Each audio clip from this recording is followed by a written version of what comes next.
The wrench slipped from my greasy fingers when I heard my daughter's voice cut through the night air like a blade through my chest. Dad, you don't get it. Mom's done playing housemaid for you. 20 years stuck at home while you chased your pathetic little business.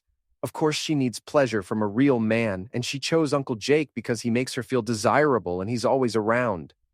Honestly, I wish he was my dad instead of a loser like you. I froze under the hood of my pickup, engine grease coating my hands, heart hammering against my ribs. 23 years of marriage, and this is how I find out. Not from my wife Sarah directly, not from catching them in bed, but from my own flesh and crimson red throwing it in my face like yesterday's garbage. The garage door was cracked open just enough for me to see into our kitchen through the window. Sarah stood there in her silk blouse, the expensive one I'd bought her for our anniversary last month, nodding along as our daughter Emma continued her character assassination. Mom deserves better than this dump, Emma gestured around our modest home. Jake has that nice apartment downtown, drives a decent car, actually takes care of himself. Dad's just pathetic. Sarah's voice was softer, but it carried. Emma, honey, it's complicated. Your father and I... What's complicated? You're unhappy. Jake makes you happy. Dad's a joke around town anyway. Everyone knows his business is failing. My business. The construction company I'd built from nothing, working 16-hour days for 2 decades. Failing? We'd had a rough patch during the pandemic, sure, but we were climbing back. I wiped my hands on my jeans and stepped closer to the window, staying in the shadows. Sarah was pouring herself a glass of wine, the good stuff, not the cheap bottle we usually shared on weekends. Your father works hard, Sarah said, but there was no conviction in her voice. Emma laughed. Hard? At what? His truck's older than I am. When's the last time he took you anywhere nice? Jake took you to that fancy restaurant in the city last weekend. Last weekend, when Sarah told me she was at a work conference. Jake understands me, Sarah said quietly. He listens when I talk about my cases, my goals. Your father just grunts and changes the channel. I thought about all those evenings when Sarah came home from her paralegal job, chattering about legal briefs and office politics. Maybe I had tuned out. After spending all day dealing with contractors and building permits, the last thing I wanted was more talking. But my brother Jake, he listened. Plus, Jake's not going bald, Emma added with a cruel giggle. I unconsciously ran my hand through my thinning hair. 45 years old, and yeah, I wasn't the guy Sarah married fresh out of high school. But hell, she wasn't 17 anymore either. Emma, please. Your father isn't a bad man. We're different people now. Whatever. I'm just saying, if you're going to divorce him anyway, do it before my senior year. I don't want the drama affecting my college applications. Divorce. The word hit me like a sledgehammer to the gut. I backed away from the window, my work boots crunching on the gravel driveway. My hands were shaking, from rage or shock, I couldn't tell. Maybe both. Jake, my little brother, the golden boy who'd waltzed through life without a care, never married, no kids, spending his money on himself. He managed some fancy restaurant downtown, always had cash to flash around, always had some new story about his latest conquest. And now his latest conquest was my wife. I sat on my toolbox, staring at the half-assembled engine in front of me. This old pickup had been my dad's. I'd been restoring it for 3 years, working on it whenever I needed to think. Now it felt like a monument to everything wrong with my life. Old, broken, needing constant repair. The kitchen light went out. I heard Emma's footsteps on the stairs, then Sarah's softer tread heading to our bedroom, where she'd been lying next to me every night, probably thinking about Jake. How long had this been going on? Months? Years? I pulled out my phone and scrolled through recent calls. Sarah had been getting a lot of late-night work calls lately. Funny how they always seemed to happen when I was in the shower or outside working. My thumb hovered over Jake's number. Part of me wanted to call him right now, scream at him, demand answers. But another part, the part that had kept me alive in construction for 20 years, told me to think first. I needed information, real information, not just my daughter's casual cruelty. The next morning, I made coffee and sat at our kitchen table like nothing had happened. Sarah came down in her work clothes, checking her phone. "Morning," she said without looking up. "Morning. You sleep okay?" "Fine." She poured coffee into her travel mug, still not meeting my eyes. "I've got a late meeting tonight. Don't wait up." Another late meeting. What kind of meeting runs past 9? Deposition prep. The Morrison case is going to trial next week.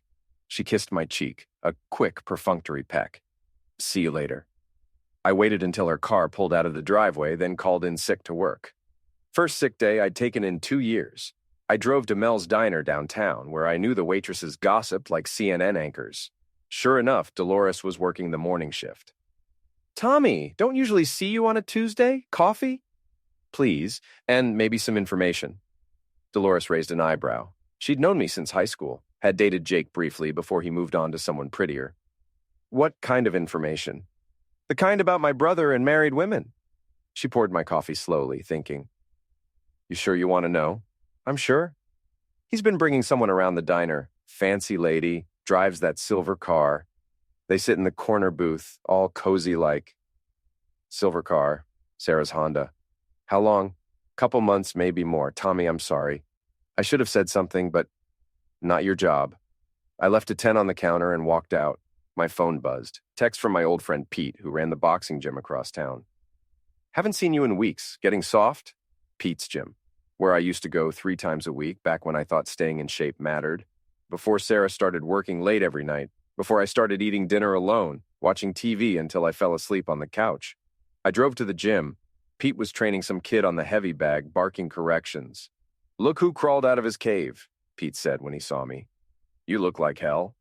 Feel worse? Got time to talk? We sat in his cluttered office behind the gym. Pete poured whiskey into 2 coffee cups, even though it wasn't noon yet. Sarah's cheating, I said without preamble. Pete didn't look surprised. With who? Jake. Now he looks surprised. Your brother Jake. That's cold even for him. You knew something? Saw them at Luigi's last month. Figured maybe it was business, but... He shrugged. Brother, if you want my advice, don't do anything stupid. That's what they're expecting. What do you mean? Think about it. They want you to find out, want you to lose your temper, do something that makes you look like the bad guy. Then Sarah gets the house in the divorce, Jake gets to play hero, and you get screwed. I drank the whiskey. It burned, but not as much as the truth. So what do? You fight smart. You make them sweat first. And when you're ready to strike, you hit where it hurts most. I spent the afternoon driving around our small town, really looking at it for the first time in years. Medford wasn't much. 20,000 people, 2 main streets, a dying mall, and more churches than bars. But it was home, and in a place like this, reputation mattered. Sarah worked at Hendricks & Associates, the biggest law firm in 3 counties. She'd started as a secretary 20 years ago, worked her way up to paralegal. It was good money, better than what most folks around here made. Jake managed Antonelli's, the upscale Italian place downtown. It catered to lawyers, doctors, the city council crowd. Good money there, too, plus tips from wealthy customers trying to impress their dates. Both of them had invested heavily in their local reputations. Sarah was known as the ambitious small-town girl who'd made something of herself. Jake was the charming bachelor who donated to local charities and knew everyone's name. Reputations could be destroyed. I parked outside Sarah's office building and waited. At 5:30, she emerged with 3 other women from her firm. They stood talking for a few minutes, then went their separate ways. Sarah didn't go home. She drove to the grocery store, spent 20 minutes inside, then headed toward Jake's apartment complex. I followed at a distance, my heart pounding. When she parked outside the Riverside Gardens, the nicest apartments in town, I pulled over 2 blocks away and walked back. Through the lobby windows, I saw her in the elevator with Jake. They weren't touching, but the way they stood together, the way she looked at him, 23 years of marriage, and she'd never looked at me like that. I went home and sat in my garage, staring at Dad's old pickup. The engine was almost finished, just needed a few more hours of work. Dad had driven this truck for 30 years, through good times and bad.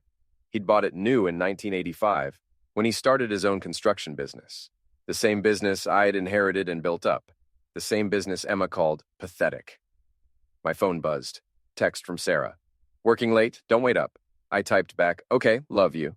She replied with a heart emoji. A damn heart emoji.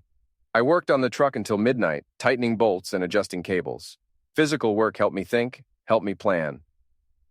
By the time I went to bed, I had the beginning of an idea. The next morning, I was up before dawn. Sarah was already gone. Early meeting, she'd said. Emma was still asleep. She didn't have classes until afternoon. I drove to Medford High, where I'd graduated 27 years ago. The parking lot was empty except for the maintenance crew. I found old Mr. Peterson, who'd been the janitor since before I was born. "Tommy Briggs, haven't seen you in years. How's the construction business?" "Good enough. Listen, Mr. Peterson, I need a favor. My Emma's got some college applications coming up, and I want to surprise her with something special. Maybe a little video of her friends talking about her." "That's sweet. What do you need?" "Just wondering if you know anything about kids posting stuff online these days. You know, social media and all that." Peterson laughed. "Hell, these kids put their whole lives on the internet. Emma's always making those little videos, dancing around, talking about her family. Popular girl, that one." "She talks about family online?" "Oh, sure. Just last week she made some video about her dad, you being this big embarrassment. Got thousands of views." My blood ran cold. Thousands. Kids love that drama stuff. She was going on about how you're broke and her mom's dating someone else. Probably just teenager nonsense, but he trailed off, seeing my expression. "Mr. Peterson, could you show me how to find these videos?" 20 minutes later, I was sitting in my truck watching my daughter mock me for the entertainment of her 8,000 TikTok followers. "So my dad's basically a walking midlife crisis," Emma said to her phone camera, sitting in what looked like our living room. "He's 45, going bald, drives a truck older than me, and still thinks he's going to be some big construction mogul. Meanwhile, my mom's finally realizing she deserves better." The video had 12,000 likes and 600 comments. I scrolled through them. "Your dad sounds like a loser, lol. Get your mom a divorce lawyer. Maybe your dad should try harder. Older men are so pathetic." There were more videos, dozens of them. Emma had been documenting our family's dysfunction for months, turning our private pain into public entertainment. One video from 3 weeks ago showed Emma filming herself in the kitchen while I sat at the table reading the newspaper. "This is my dad pretending he's not a failure," she whispered to the camera. "Watch this." Then louder. "Dad, how was work?" On the video, I looked up and grunted something about permits and deadlines. "See?" Emma whispered. "He has the personality of a rock. No wonder Mom's looking elsewhere." Looking elsewhere. Even 3 weeks ago, Emma knew. I drove home and found Emma in the kitchen eating cereal and scrolling through her phone. "Morning, Dad. Shouldn't you be at work?" "Taking the day off. We need to talk." "About what?" I set my phone on the table, open to her TikTok account. "About this." Emma's face went white, then red. "You have no right to spy on me." "Spy? Emma, you posted this publicly. 12,000 people have seen you call me a failure. Well, if the shoe fits..." "Stop." My voice was quiet, but something in it made her shut her mouth. "How long have you known about your mother and Jake?" "I don't know what you're talking about." "Don't lie to me. Not after what you said last night in the kitchen." Emma's defiance crumbled. "A few months, I saw them together at the mall. They were holding hands." "And you didn't think to tell me?" "Why would I? It's not like you'd fight for her. You never fight for anything." That stung because it was true. I'd built my life around avoiding conflict, keeping my head down, working hard, and hoping that would be enough. "Pack a bag," I said. "What?" "You're going to stay with your grandmother for a while." "You can't make me." "I can and I will. You want to humiliate this family online? Fine, but you won't do it under my roof." Emma stormed upstairs, screaming about how unfair I was, how I was ruining her life. I called my mother, explained the situation in general terms. Mom didn't ask many questions. She'd raised 2 sons, understood family drama. "Bring her over," Mom said. "Maybe some time away will help her remember her manners." Sarah called at lunch. "Emma texted me. She says you're kicking her out?" "She's staying with Mom for a few days. We need some space." "Tommy, what's going on? You're acting strange." "Strange how?" "Distant, angry. Did something happen?" "You tell me, Sarah. Did something happen?" A long pause. "I don't know what you mean, and I think you do. Come home after work. We need to talk." "I can't tonight. I have..." "Cancel it. Be home by 6, or I'll come to your office and we'll talk there." I hung up before she could respond. At 6:15, Sarah's car pulled into our driveway. I was waiting in the living room, still wearing my work clothes, holding a beer I hadn't touched. "You said we needed to talk," Sarah said, setting down her purse but not sitting. "How long?" "How long what?" "Don't make me say it, Sarah. Just tell me how long." She stared at me for 30 seconds, then collapsed into her chair like a puppet with cut strings. 4 months? She whispered. "Why, Jake?" "I don't know. It just happened. We were at that charity dinner in March. You had the flu, remember? Jake offered to drive me. We went for coffee afterward and we just talked, really talked. About books, movies, plans for the future, things we used to talk about. We still talk. No, Tommy, we don't. We discuss schedules and bills and Emma's school. When's the last time you asked me what I wanted out of life? I opened my mouth to answer, then realized I couldn't. I'm 43 years old, Sarah continued. I've spent half my life raising Emma and supporting your business. I love you, but I'm not in love with you anymore. I haven't been for years. So, you decided to screw my brother instead of talking to me about it? Sarah flinched. It wasn't supposed to happen like this. How was it supposed to happen? Were you planning to ask for a divorce or just keep sneaking around indefinitely? I was going to tell you. After Emma graduated, started college, I didn't want to disrupt her senior year. Too late for that. She's been broadcasting our business to the internet for months. I showed Sarah the TikTok videos, watched her face crumble as she saw our daughter mocking me, talking about the affair like it was a TV show. Oh God, Sarah whispered. I didn't know she was doing this. She says she's been covering for you, helping you lie to me. That's not true. I never asked her to lie, but you didn't tell her not to. Sarah was crying now, mascara streaking down her cheeks. Tommy, I'm sorry. I never wanted to hurt you like this. But you did hurt me. Every day for 4 months, you came home and lied to my face. You made me feel crazy for being suspicious. You let our daughter think I'm pathetic while you played house with my brother. What do you want me to say? I want you to say you'll end it. I want you to say we can fix this. Sarah looked at me for a long moment. I can't.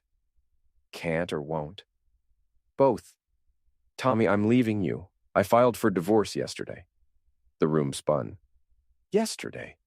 I was going to tell you this weekend, but then Emma texted about staying with your mother, and I thought maybe you already knew. You filed for divorce and didn't tell me? I was trying to find the right way, the right time. I stood up, paced to the window, looked out at our neighborhood. Mrs. Henderson was walking her dog. The Kowalski kids were playing basketball in their driveway. Normal people living normal lives, not having their world implode on a Thursday evening. What happens now? I asked. My lawyer says we should be able to work out a settlement without too much drama. The house, your business, custody of Emma until she turns 18. Your lawyer. Like this has all been planned out. Tommy, please. I'm trying to be fair. Fair would have been honesty. Fair would have been counseling or therapy, or at least a conversation before you started screwing my brother. Sarah stood up. I'm going to stay at Jake's tonight. We can talk more tomorrow when you've had time to process. Process? Sarah, you just told me you're divorcing me and shacking up with my brother. What exactly am I supposed to process? That maybe this is for the best. Maybe we'll both be happier apart. After she left, I sat in my empty house and drank the rest of the beer. Then I drank 3 more. Then I called Pete. She filed for divorce, I said without preamble. Crap. You okay? No. Pete, I need your help. Whatever you need. I need to learn how to fight dirty. Pete was quiet for a moment. You sure about this? Once you go down that road? They started this war. I'm just going to finish it. All right. Come to the gym tomorrow morning, early. And Tommy? Yeah? Don't do anything stupid tonight. Whatever you're thinking, sleep on it first. I hung up and looked around my house. 23 years of marriage, and what did I have to show for it? A cheating wife, a daughter who hated me, and a business that was apparently failing according to the town gossip. Maybe they were right. Maybe I was pathetic. But I didn't have to stay that way. The next morning, I was at Pete's gym before sunrise. He had coffee waiting and a serious expression. Tell me what you're thinking, he said. I'm thinking Sarah and Jake want to humiliate me publicly, destroy my reputation, take my house and my kid. I'm thinking they've been planning this for months while I worked my A off trying to keep our family together. Okay, and what do you want to do about it? I want them to lose everything. I want them to hurt the way they hurt me. I want everyone in this town to know what kind of people they really are. Pete nodded slowly. That's good. Anger's useful if you control it. But you gotta be smart. You can't just walk into Jake's restaurant and punch him in the face. Why not? Because then you look like the crazy ex-husband and they look like the sufferers. You gotta think bigger. Pete had been a Marine before he came back to Medford and opened the gym. He understood strategy, patience, the long game. First thing, he said, you need information, real information. When are they together? Where do they go? Who knows about the affair? Who's helping them? Who's covering for them? How do I get that? You ask around, carefully. People love to gossip, especially when they think they're helping someone.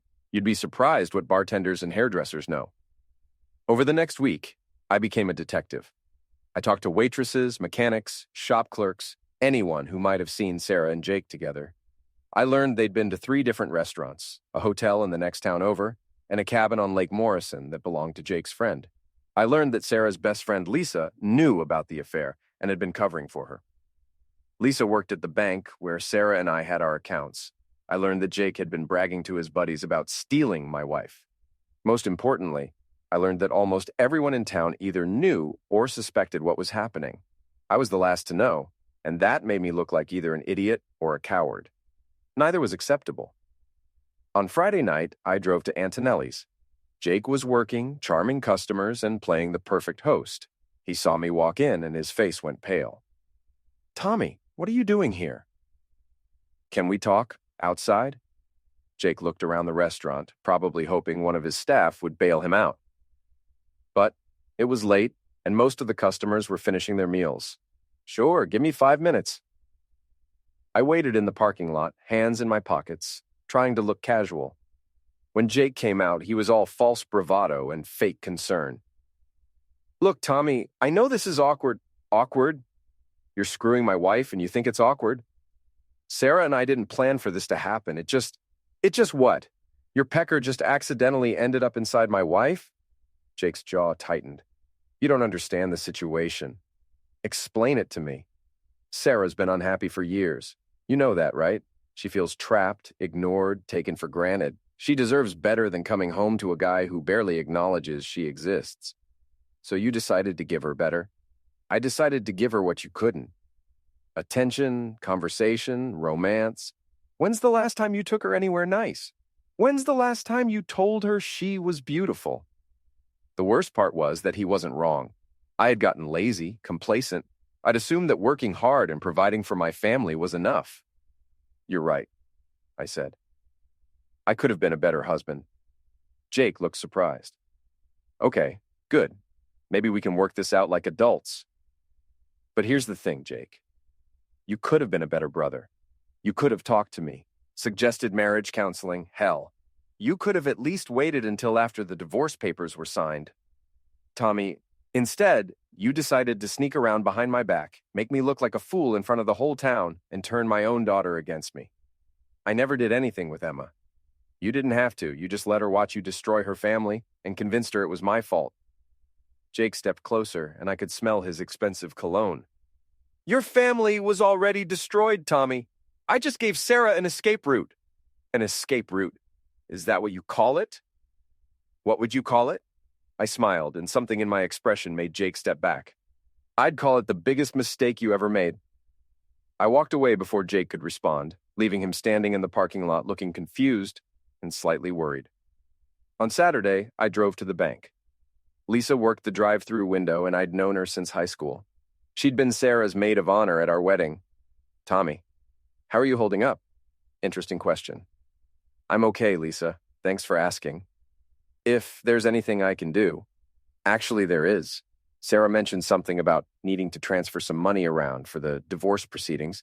I just want to make sure I understand our financial situation. Lisa's face went carefully neutral. "I can't really discuss account details with you, Tommy." "Of course not. I just meant in general terms. Are there any accounts I should know about?" "What do you mean?" "Well, Sarah's been working a lot of overtime lately, taking on extra cases. I'm wondering if she's been saving that money somewhere I might not be aware of." Lisa glanced around, then leaned closer to the window. Tommy, I probably shouldn't say anything, but Sarah opened a separate account 3 months ago. She's been moving money into it every week." 3 months ago, right around the time the affair started. "How much money?" "I can't tell you exact amounts, but it's substantial, and there's something else." "What?" "Jake's been making deposits into that account too, large ones." My hands tightened on the steering wheel. "Thanks, Lisa. I appreciate the heads up." "Tommy, Be careful, okay? I know this is hard, but don't do anything you'll regret. That evening, I called Emma at my mother's house. Dad, is everything okay? I'm fine, sweetheart. I wanted to apologize for sending you away like that. You didn't deserve to get caught in the middle of this mess. It's okay. Grandma's been telling me stories about when you and Uncle Jake were kids. Good stories, I hope. Some of them. Dad, can I ask you something? Sure. Are you and Mom really getting divorced? Looks that way, honey. Is it because of Uncle Jake? I closed my eyes. Partly. But it's complicated, Emma. Your mom and I, we grew apart. That's on both of us. But Uncle Jake shouldn't have gotten involved, right? I mean, that's what Grandma says. What else does Grandma say? That Uncle Jake always wanted what you had, your business, your family. She says when you were kids, he used to break your toys just so you couldn't play with them anymore. That sounded like my mother. She'd never liked Jake much, thought he was spoiled and selfish. Emma, those videos you made. I know. I'm sorry, Dad. I was angry and I don't know what I thought. You thought I was weak, that I wouldn't fight back. Yeah. Well, you might be surprised. On Sunday, I went to church for the first time in months, not because I was feeling particularly religious, but because I knew half the town would be there, including Sarah's boss, Mr. Hendricks. Hendricks was a good man, ran a clean law firm, valued his reputation in the community. He was also old-fashioned about certain things, like infidelity. After the service, I approached him in the parking lot. Mr. Hendricks, good sermon today. Tommy, good to see you. I heard about the divorce. I'm sorry. Thank you. Actually, I was hoping to ask you about something. Sarah's been working a lot of overtime lately, staying late for depositions and such. I just want to make sure she's not overdoing it. Hendricks looked confused. Overtime? Tommy, Sarah hasn't worked overtime in months. In fact, she's been leaving early most days. Really? She told me she had late meetings. Not with us. Tommy, is everything all right? I'm starting to think it's not. Mr. Hendricks, if someone was using company time for personal business, that would be a problem, wouldn't it? It would be grounds for termination, yes. Tommy, what are you saying? I'm saying you might want to check Sarah's computer, her browser history, her emails. I think you'll find she's been conducting a very personal relationship on company time. Hendricks's face hardened. That's a serious accusation. Yes, sir, it is. On Monday morning, I got a call from Pete. You need to get down to the gym. Now. What's wrong? Jake's here. He wants to talk to you. I found Jake in Pete's office, pacing like a caged animal. His usually perfect hair was messed up, his shirt wrinkled. What did you do? He demanded when he saw me. Good morning to you too, Jake. Cut the crap, Tommy. What did you say to Hendricks? I told him the truth, that his star paralegal has been using company resources to conduct an affair. Sarah got fired. I heard. She's devastated. 20 years with that firm, and now she's got nothing. Welcome to my world. Jake stepped closer, his face red with anger. This is between you and me. Leave Sarah out of it. Leave Sarah out of it? Jake, Sarah is it. She's my wife. Or was until you decided to break up my marriage. Your marriage was already broken. Maybe, but it was mine to fix or end, not yours to destroy. Pete stepped between us. Gentlemen, let's keep this civil. Civil? Jake laughed. Your friend here just cost Sarah her career. There's nothing civil about this. You cost Sarah her career, I said. The moment you started screwing her in her office. Jake swung at me. I saw it coming and ducked, then came up with an uppercut that caught him under the chin. He stumbled backward, hit Pete's desk, and went down hard. Enough. Pete grabbed my arm as I moved toward Jake. Both of you, calm down. Jake wiped red liquid from his lip and glared at me. This isn't over. No, I agreed. It's not. After Jake left, Pete poured whiskey into 2 coffee cups. Feel better? He asked. A little? Good. Now, what's your next move? I'm going to destroy them, both of them, completely. How? I pulled out my phone and showed Pete the photos I'd taken at the lake cabin yesterday. Jake's car parked outside, Sarah going in with an overnight bag, the 2 of them on the deck drinking wine and laughing. I'm going to show these to everyone. Starting with Emma. Pete frowned. You sure about that? Once you put this out there, you can't take it back. They humiliated me publicly. Now it's their turn. That afternoon, I drove to my mother's house. Emma was in the backyard reading a book. Dad, what are you doing here? I wanted to talk to you about your mom and Jake. Emma's face fell. Do we have to? Yes, Emma, I know this is hard, but I need you to understand something. What your mother did, what Jake did, it's not okay. And I'm not going to just roll over and take it. What do you mean? I showed her the photos. Watched her face change as she realized what she was seeing. There at Uncle Jake's friend's cabin, she whispered, while telling me she was working late. While you were here thinking your father was the villain in this story. Emma started crying. I didn't know it was this bad. Your mother filed for divorce without telling me. She and Jake have been planning this for months, moving money, setting up their new life together. They never intended to work things out or consider counseling. They just wanted me gone. What are you going to do? I'm going to make sure everyone knows the truth. Your mother and Jake want to play sufferers, fine, but they're going to do it honestly. Emma wiped her eyes. Can I come home? Tomorrow. Right now I have work to do. That evening, I created my own social media accounts. Facebook, Instagram, even TikTok. Then I posted the photos. The caption was simple. After 23 years of marriage, I found out my wife has been having an affair with my brother. They've been lying to me, to our daughter, and to this community for months.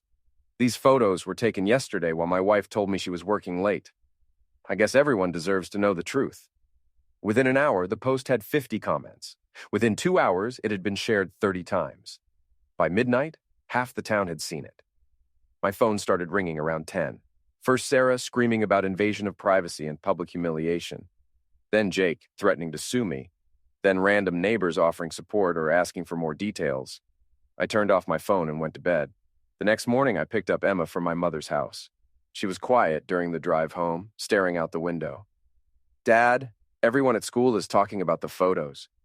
I figured they would be. Some people are saying mean things about Mom. Are you upset about that? Emma was quiet for a long moment. I don't know. I'm mad at her, but she's still my mom. I understand. Emma, I'm not trying to turn you against your mother, but I'm not going to let her and Jake rewrite history to make me the villain. What happens now? Now we see how they react. I didn't have to wait long. When we got home, Jake's car was in our driveway. He was leaning against it, arms crossed, looking furious.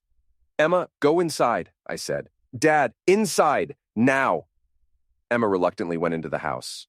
Jake pushed off from his car and stalked toward me. You son of a witch! You destroyed Sarah's reputation. Sarah destroyed Sarah's reputation. I just documented it. Those photos were taken on private property. Public road. I never set foot on the cabin grounds. This is maltreatment.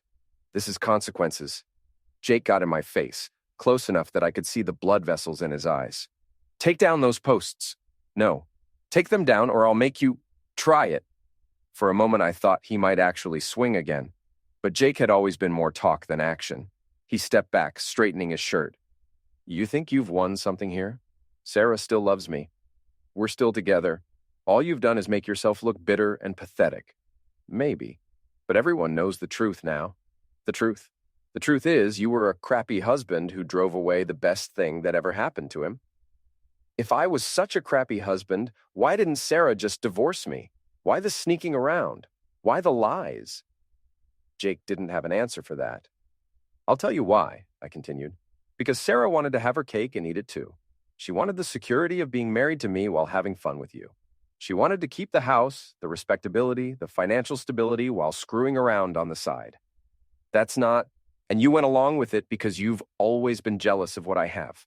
Dad's business, a family, a house, respect in this community. You couldn't build your own life, so you decided to steal mine. Jake's face was purple with rage. You don't know what you're talking about. Don't I? Tell me, Jake, when you were kids, what happened to my model airplane? The one I saved up for 3 months to buy? What? My model airplane. I came home from school one day and found it in pieces on my bedroom floor. You said you didn't know what happened to it. That was 30 years ago? You broke it because you couldn't stand that I had something you didn't. Just like you broke up my marriage because you couldn't stand that I had a wife and family. Jake opened his mouth to deny it, then closed it. We both knew I was right. Get off my property, I said quietly. This isn't over. No, it's not. But the next move is yours. Jake drove away, tires squealing. I went inside and found Emma sitting at the kitchen table looking shaken. I heard yelling. Uncle Jake came by to express his displeasure with my social media posts. Dad, I'm scared. What if he does something crazy? Like what? I don't know. Hurt you? Hurt us? I sat down across from her. Emma, your uncle is a lot of things, but he's not violent. He's a coward who preys on people weaker than him. The worst he'll do is run his mouth. What about Mom? What about her? Is she really not coming home? I looked at my daughter, my smart, beautiful, confused daughter who'd been caught in the middle of this mess, and felt my heart break a little. I don't think so, honey. She made her choice. But what if she changes her mind? What if she wants to work things out? Do you want her to? Emma thought about it. I want our family back, but not like this, not with all the lies and sneaking around. I understand. But Emma, even if your mom came home tomorrow and begged forgiveness, things would never be the same. Some trust can't be rebuilt. That evening, Sarah called, not screaming this time, but crying. Tommy, please, take down those photos, please. Why? Because I lost my job. Because people are saying horrible things about me. Because Emma's friends are asking her questions she shouldn't have to answer. Should have thought about that before you started the affair. I made a mistake, I'm sorry, but this public humiliation, it's too much. Is it? Because from where I'm sitting, it seems like exactly enough. What do you want from me? I want you to admit that you're not the sufferer here. I want you to stop playing the wounded party and own what you did. Fine. I own it. I had an affair. I lied to you. I hurt our family. Are you happy now? Getting there. Tommy, I know you hate me right now, but please think about Emma. She doesn't deserve to be caught in this crossfire. You're right. She doesn't. She deserved parents who could work out their problems like adults, or at least end their marriage with dignity. Instead, she got a mother who lied to her for months and used her as a shield. That's not fair. Nothing about this is fair, Sarah, but it's happening anyway. Sarah was quiet for a long moment. What happens now? Now you live with the consequences of your choices, just like I have to live with the consequences of mine. What does that mean? It means the divorce proceeds as planned. It means you find a new job.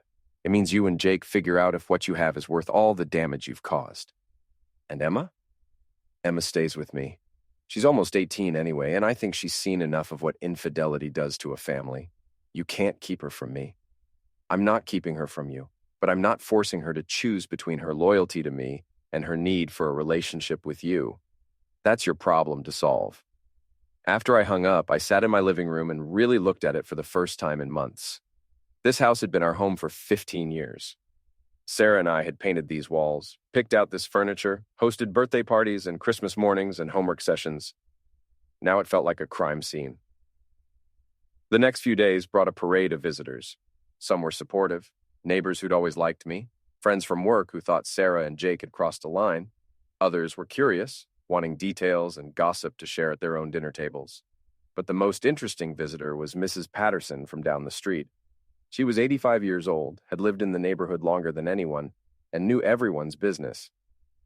Tommy, she said, sitting in my kitchen with a cup of coffee, I need to tell you something. What's that, Mrs. Patterson? Your brother's been sniffing around other people's marriages for years. Mary Kowalski, 3 houses down? Her husband caught Jake sending her inappropriate messages 2 years ago. Nothing came of it because Mary shut it down, but Jake has a pattern. He targets married women, especially ones who seem unhappy. It's like a game to him. Why didn't anyone ever say anything? Mrs. Patterson shrugged. People mind their own business, until now. What's different about now? You fought back. Most men just slink away when something like this happens. They move out, pay their alimony, and disappear. You made it public. You made it their problem, too. That evening, I got a call from Antonelli's. Jake had been fired. Apparently, several female employees had come forward with stories of inappropriate behavior after my photos went viral. The restaurant couldn't afford the bad publicity. I felt a small surge of satisfaction, followed immediately by guilt. Was I becoming the kind of person who took pleasure in other people's suffering? Then I remembered Jake's smug face when he told me Sarah deserved better than me, and the guilt faded. On Friday, exactly 1 week after I'd posted the photos, I got a visit from the police. Officer Martinez, who'd gone to high school with Jake and me. Tommy, I need to ask you about some allegations. What kind of allegations? Jake filed a maltreatment complaint, says you've been following him, threatening him, interfering with his employment. I laughed. Did he mention the part where he was screwing my wife? That's not illegal, Tommy. Maltreatment is. Have I broken any laws, Martinez? Taking photos of people without consent can be on a public road, of people on a deck visible from that road. Pretty sure that's legal. Martinez sighed. Look, I'm not here to arrest you. I'm here to tell you to back off. Whatever you're doing, stop. Move on with your life. I am moving on. I'm just doing it publicly. Tommy. Martinez, my wife had an affair with my brother. She lied to me for months, humiliated me in front of the whole town, and filed for divorce without even trying to work things out. When I finally fought back, suddenly I'm the bad guy? Nobody's saying you're the bad guy, but this public thing, it's not healthy. For you or for Emma. Emma's fine. She's actually doing better now that she doesn't have to keep her mother's secrets anymore. After Martinez left, I called Pete. Police came by, I said. About what? Jake filed a maltreatment complaint. Are you maltreating him? I posted some photos and told the truth. If that's maltreatment, then yeah, I guess I am. Tommy, maybe it's time to dial it back a little. You made your point. Did I? Because Jake still has his apartment, his savings, his freedom. Sarah's unemployed, but she'll find another job. Where's the real consequence? What do you want, brother? Blood? I want them to lose everything. The way I lost everything. You didn't lose everything. You've got Emma, your business, this house. My marriage is over. My family is destroyed. My daughter spent months thinking I was a pathetic loser. My own brother stabbed me in the back. Yeah, Pete, I lost everything that mattered. Pete was quiet for a moment. What's your end game here? I don't know yet, but I'll know it when I see it. That weekend, Emma had her first college interview. She'd applied to 3 schools, all of them expensive, all of them requiring substantial financial aid or parental support. How did it go? I asked when she got home. Good, I think. But Dad, they asked about my family situation. Apparently my TikTok videos are more famous than I thought. What did you tell them? The truth, that my family is going through a divorce and I made some poor choices in how I dealt with it. The interviewer seemed understanding. Good. Dad, can I ask you something? Sure. Are you ever going to forgive Mom? I thought about it. I don't know, Emma. Forgiveness isn't something you decide to do. It's something that happens to you or it doesn't. Do you want to forgive her? I want to stop caring about her. I want to wake up one morning and not think about what she did or where she is or who she's with. That's not the same as forgiveness, but it might be better. What about Uncle Jake? Jake's different. Your mother, she was unhappy and she made some bad choices, but Jake knew exactly what he was doing. He wanted to hurt me, and he did. So you're going to keep hurting him back? Until he learns that actions have consequences. On Monday, I got a call from Sarah's lawyer. Mr. Briggs, we need to discuss the divorce settlement. What about it? My client is willing to waive any claim to your business assets in exchange for a quick, uncontested divorce. What's the catch? No catch. She just wants this to be over. And the house? She'll sign it over to you. She just wants her personal belongings and her car. It was a good deal. Better than I'd expected. So why did I feel like I was being set up? I'll think about it, I said. Mr. Briggs, I should mention that my client is also willing to make a public statement taking full responsibility for the affair. If that would help your social media situation? Ah, there it was. Sarah wanted me to stop posting about her. Tell your client I'll consider her offer, but I'll need to see that statement first.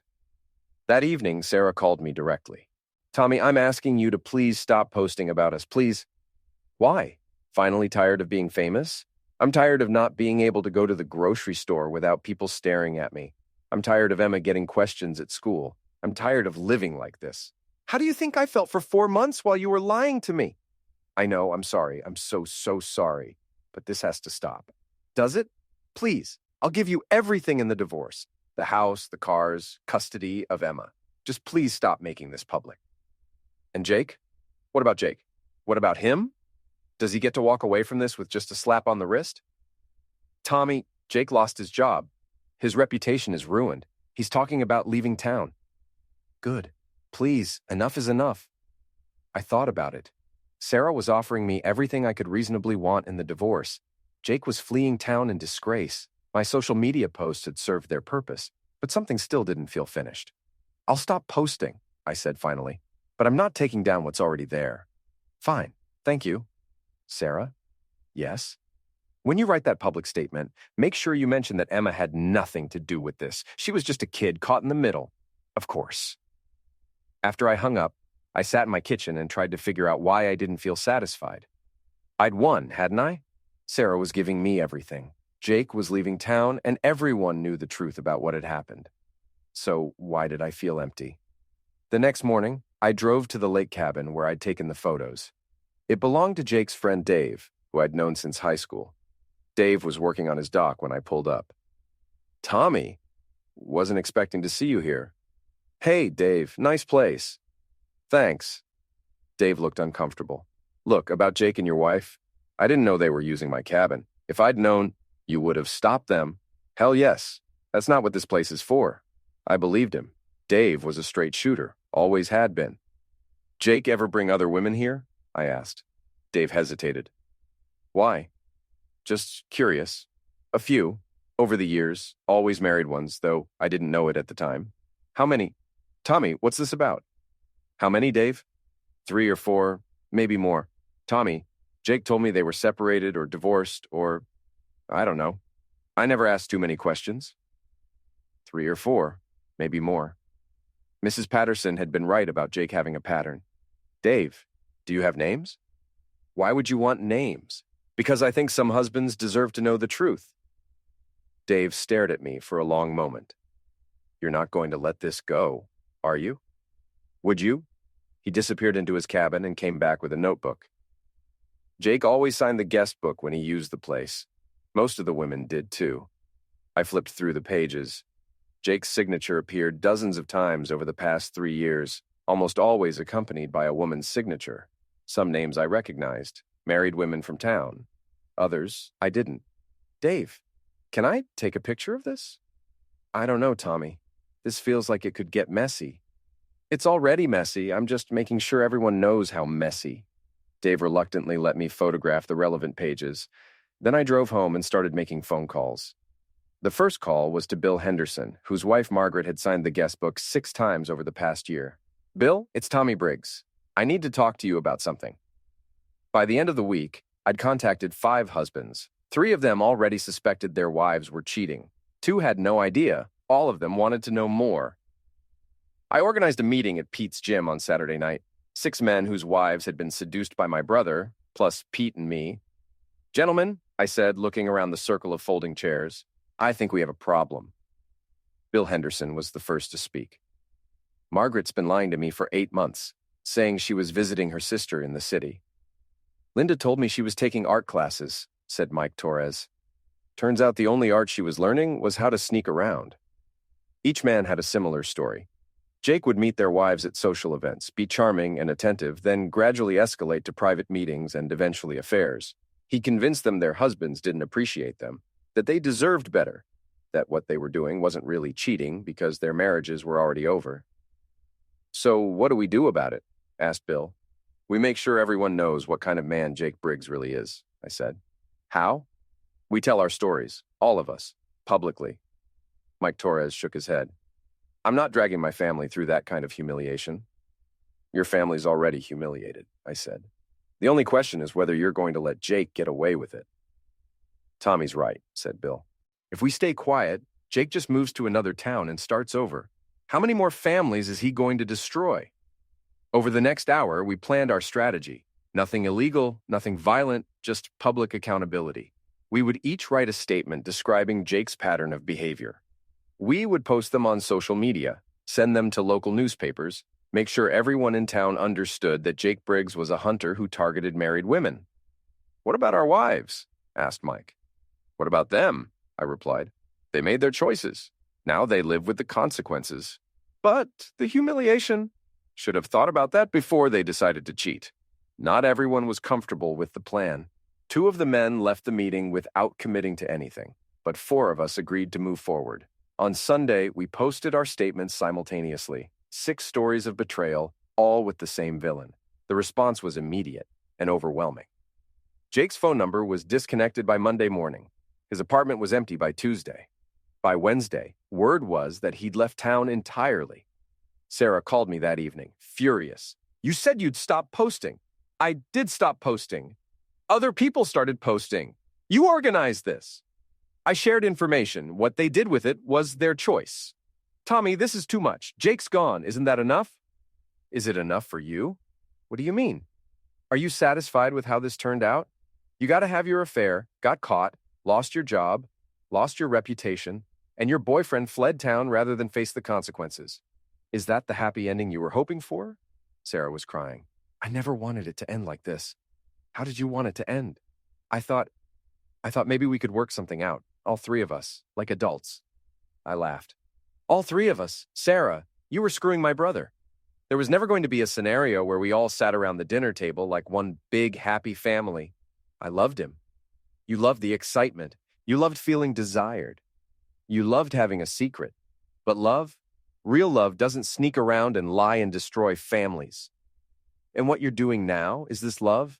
No, this is justice. It's revenge.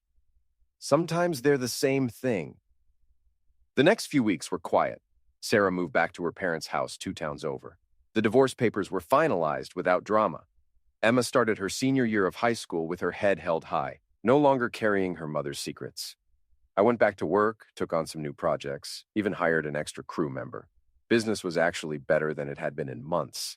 Apparently, being the wronged husband in a public scandal made me sympathetic to potential customers. But I still felt empty, hollow, like I'd won a war but lost myself in the process. One evening in October, Emma found me sitting in the garage staring at Dad's old pickup. The engine was finished, had been for weeks, but I hadn't bothered to start it. Dad, you okay? Just thinking. About Mom. About a lot of things.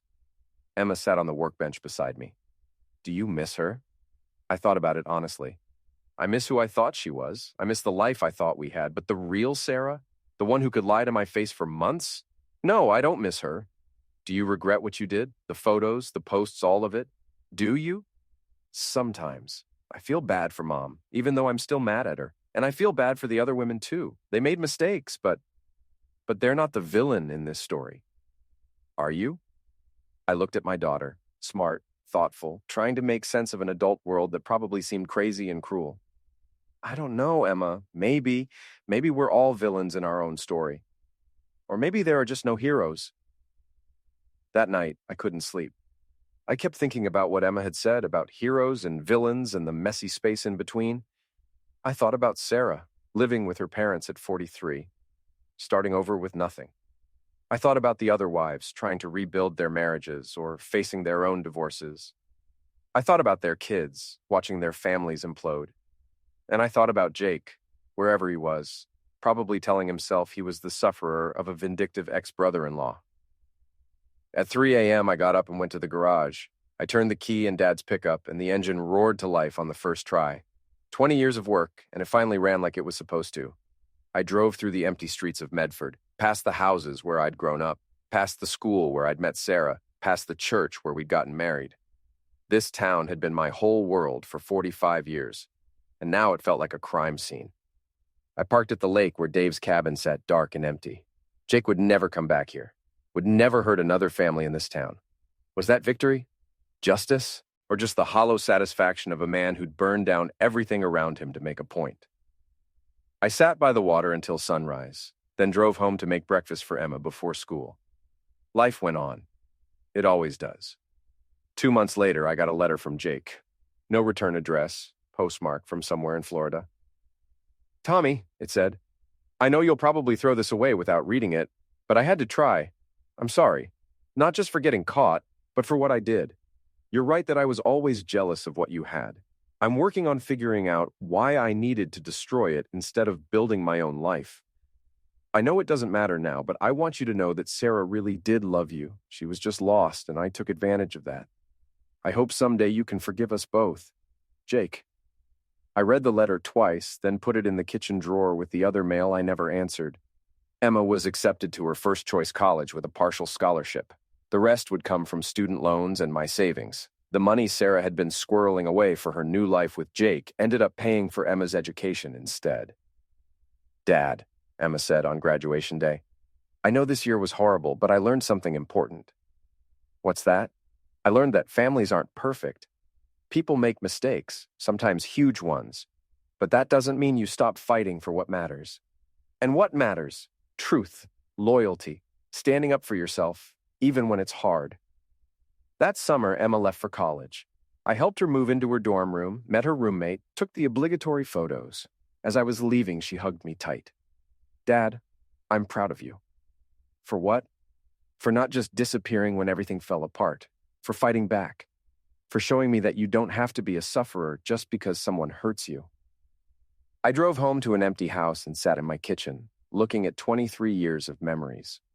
Photos of birthdays and Christmases and family vacations.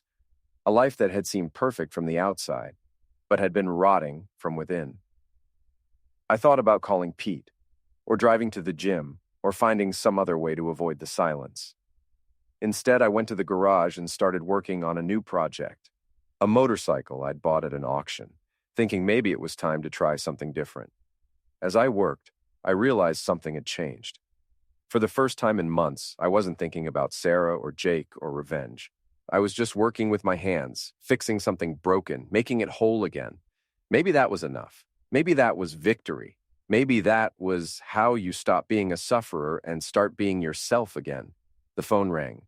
Emma calling from college to tell me about her classes, her friends, her new life. We talked for an hour about everything except the divorce, the affair, the public humiliation that had defined our family's final year together. When I hung up, I realized I was smiling. For the first time in a year, I was smiling. Outside, Mrs. Patterson was walking her dog. She waved, and I waved back. Tomorrow, I would go to work and build something. This weekend, I would have lunch with Pete and maybe catch a movie. Next month, I would visit Emma at college. I would live my life, and it would be a good life because I had fought for it. They had called me the villain. I wore the title better than they ever wore their masks. The end.